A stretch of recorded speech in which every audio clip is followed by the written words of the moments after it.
अस्सलामुअलैकुम अजीज तलबा व असातिज़ा, उर्दू स्कूल पर आपका इस्तकबाल है। आज हम तारीख मजमून का एक अहम सबक पढ़ेंगे जिसका नाम है जनपद और महाजनपद। इससे पहले कि मैं अपना सबक शुरू करूं, आपको जमाने के बारे में कुछ अहम बातें बताना जरूरी समझता हूँ। 100 साल की एक सदी होती है। सन 2000 ईस्वी में 20 सदियां मुकम्मल हुई और अभी 2017 यानी 21वीं सदी चल रही है। ईसा अलैहिस्सलाम की पैदाइश से सदी का आगाज हुआ। ईसा मसीह की पैदाइश से पहले के जमाने को कब्ल मसीह कहते हैं। पैदाइश से 100 साल यानी 1 सदी पहले के जमाने को पहली सदी कब्ल मसीह कहते हैं और 200 साल पहले के जमाने को दूसरी सदी कब्ल मसीह। बच्चों, आपको याद होगा पिछले सबक में आपने वैदिक तहजीब के बारे में पढ़ा था। वो जमाना 10वीं सदी कब्ल मसीह का जमाना था। वो जमाना 400 साल तक जारी रहा, यानी सन 1000 कब्ल मसीह से सन 600 कब्ल मसीह तक। उसके बाद हिंदुस्तान में जनपद और महाजनपद का वजूद हुआ। जनपद छोटी छोटी रियासतों को कहते हैं। 6ठी सदी कब्ल मसीह के राजा और महाराजा अपने इलाके को सल्तनत या रियासत नहीं बल्कि जनपद कहते थे। अब आप सोच रहे होंगे कि ये लफ्ज हम तक कैसे पहुंचा। बच्चों, संस्कृत और पाली जैसी कदीम जबानों के अदब में जनपद का नाम मिलता है।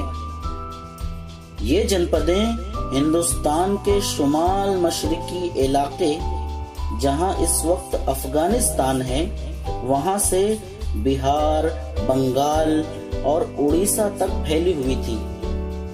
महाराष्ट्र का कुछ हिस्सा उस वक्त अशमक नामी जनपद से घिरा हुआ था। इन जनपदों में बाज जनपदें ऐसी थीं जहां बादशाह का राज हुआ करता था और बाज जनपदों में जमहूरियत यानी अवाम का चुना हुआ हाकिम हुकूमत करता था। जनपदों में जिन लोगों की उम्र ज्यादा होती, उनकी एक गण परिषद हुआ करती थी। यहाँ के अराकीन आपस में बहस करके हुकूमत के मुख्तलिफ फैसले किया करते थे। जिस मकाम पर ऐसे बहस व मुबाहिसे होते थे, उस मकाम को संथागार कहा जाता था और हर जनपद के सिक्के अलग अलग हुआ करते थे।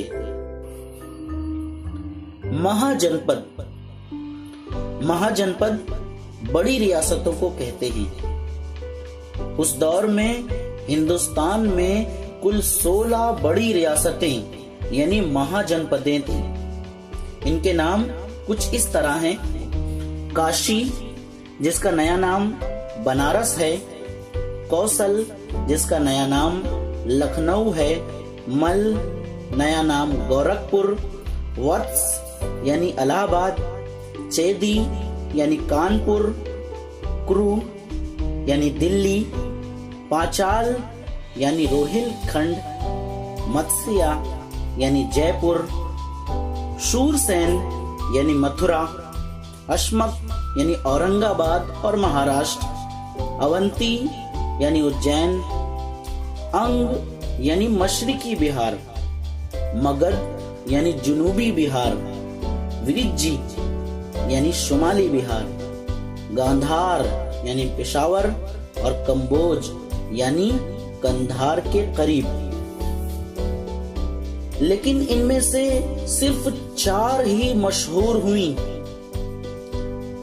कौसल, वत्स, अवंती और मगध। यहाँ के राजाओं ने अपनी ताकत और अक्लमंदी की बुनियाद पर अपनी महाजनपदों को उरूज तक पहुंचाया, लेकिन बाद में मगध के राजा ने बाकी तीनों महाजनपदों को फतेह करके अपनी हुकूमत में शामिल कर लिया। मगध रियासत का उरूज। ये 4 रियासतें सबसे ज्यादा ताकतवर थीं, लेकिन इनमें भी सबसे ज्यादा ताकतवर महाजनपद थी मगध। मगध का एक राजा था बिंबिसार। उसके बेटे अजातशत्रु ने सबसे पहले मगध को मजीद तौसी करने का बेड़ा उठाया। उसने मशरिक में कई जमहूरी रियासतों को हमला करके उन्हें फतेह कर लिया और इस तरह मगध और ज्यादा बड़ी महाजनपद बनती गई। अजातशत्रु ने बुद्ध मजहब कबूल कर लिया था।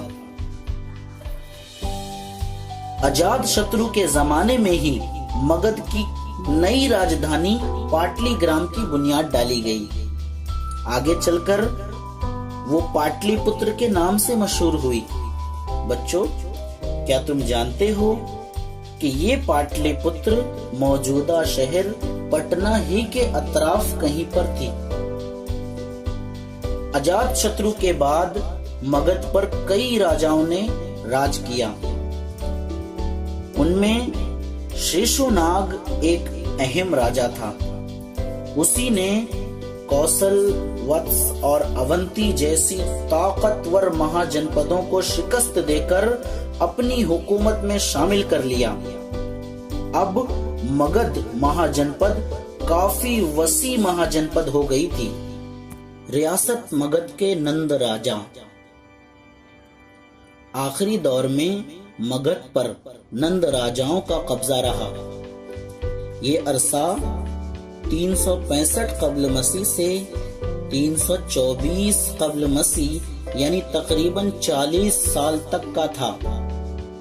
नंद राजाओं के पास 4 किस्म की फौज थी जो उस वक्त बहुत अहमियत रखती थी।